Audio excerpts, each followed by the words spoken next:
Good morning, everyone, and welcome to this week's episode of Simple Talk. So, today we are speaking with Jennifer McCutcheon, and she is the owner of Enable No More. Good morning, Jennifer. Thanks for joining me.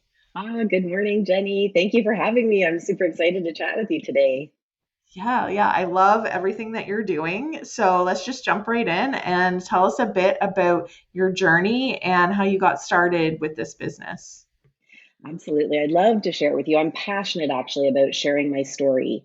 For a long time, I was ashamed. I was, really nervous to really talk about what was going on in my life because there was a lot of chaos, there was a lot of dysfunction, and I really took it personally. And when we do that, we isolate and we really get into this cocoon that creates even more suffering and even more hardship. So really, Enable No More basically was started through my own journey with loving my loved ones with addiction. And addiction touches every single one of us. The more I learn and the more I understand and the more I heal, I really truly understand that we are all struggling with different levels and severities of addiction, of mental health, and that there is no shame in it. There is absolutely no shame in it.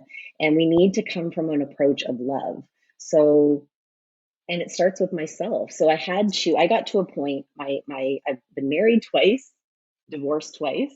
I have two children and a stepson. Both of my ex-husbands are and have struggled with substance abuse. So that is one part of my story. And then another big piece of my story is my son, who is now 24. He struggles with substance abuse as well. So 20 years of loving my loved ones with addiction and the toll that it took on my own mental health, my physical health, my emotional well being. I became very, very sick, very, very sick in all areas of my life. It affected every single aspect of my life. And I hit rock bottom many times. I hit turning points many times, but I had this mindset that I couldn't give up, that I had to stay with it. A good mom doesn't give up, a good wife doesn't give up. And I took myself into this dark, dark place because I was resisting reality. And the more I resisted reality, the more I suffered.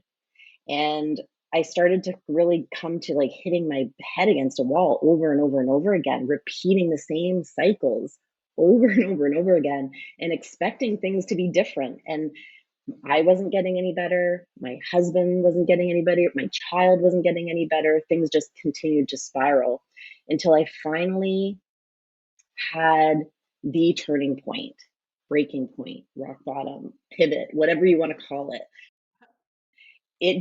I started to recognize nothing was going to change unless I changed.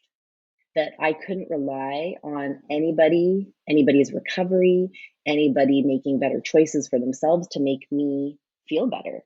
I realized I was codependent on everybody and everything to make me happy, to be my peace, and I realized nothing was going to change, so I had to change it on my own. Enable No More was created because I learned ways to stop enabling. It wasn't had nothing to do with my son, my partner. It had nothing to do with anybody but me. That is my message. Wherever you are, whatever you're struggling with, as long as we continue to place that power outside of ourselves, we will continue to suffer and we will repeat the same patterns, the same cycles. So it starts with loving on yourself, coming back to mindfulness, because when we're struggling with any type of mental health issue or struggle, there's a deep rooted wound.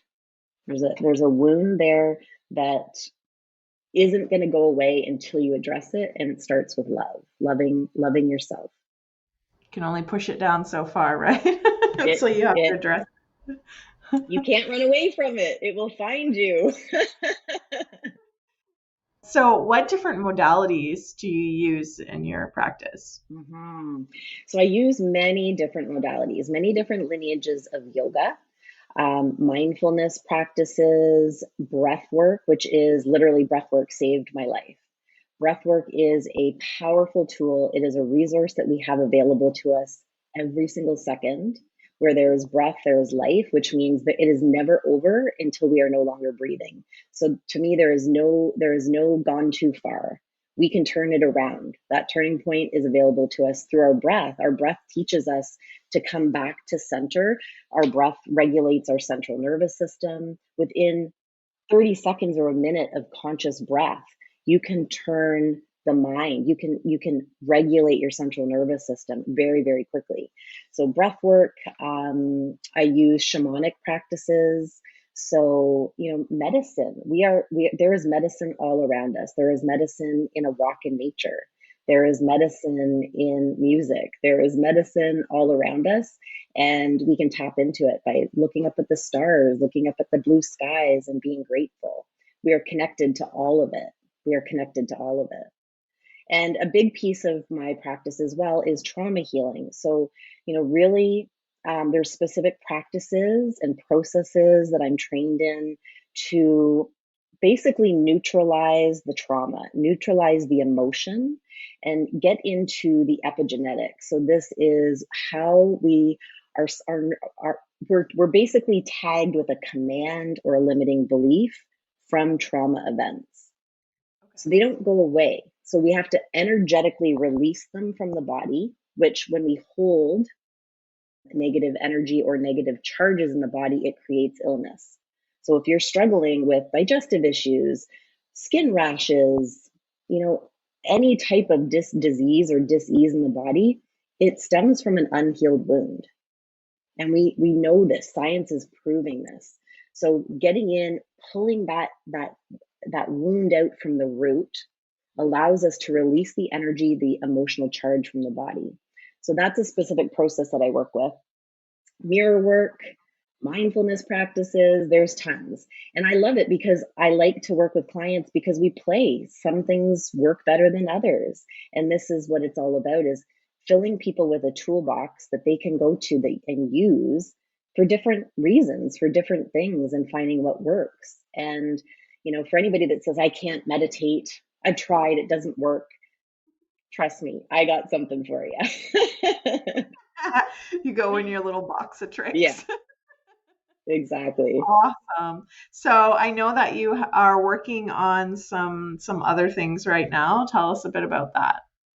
Yeah, so I am writing a book I'm co-authoring a book with many beautiful souls that are on the same mission to share their stories, because the more we can share our stories about what we've been through vulnerably, sharing the real raw shit, we can touch other lives, because we feel very alone and isolated. So I think there's 12 authors all together. We're collaborating with this book, and it's all about how trauma has brought us to the bigger mission. That's literally the name of the book, is A Bigger Mission. Because whatever you are going through right now, you're being called for something greater. You are being called to awaken to your truth, to let go and release what you are not and step into who you are. That is your purpose. And we each share our stories, and it's something I'm so proud of. It's really amazing because it's filled with actual actionable tools to help people overcome whatever they're going through. So it's a two-parter. There's a book, and then there's a workbook that goes with it to actually give people the tools to make change. Yeah. Oh, I might need this in my life. Super excited about it. Yes. Yeah. Oh, and so I know that Jen's got a lot of awesome stuff on her Instagram. I've been seeing all that. Thank Over you. there. We'll drop all the links in the show notes so everybody can get a hold of you and follow you. It's been a pleasure. Thanks so much for joining me today, Jen. Thank you, Jenny. Thank you so much. It was a pleasure. My honor.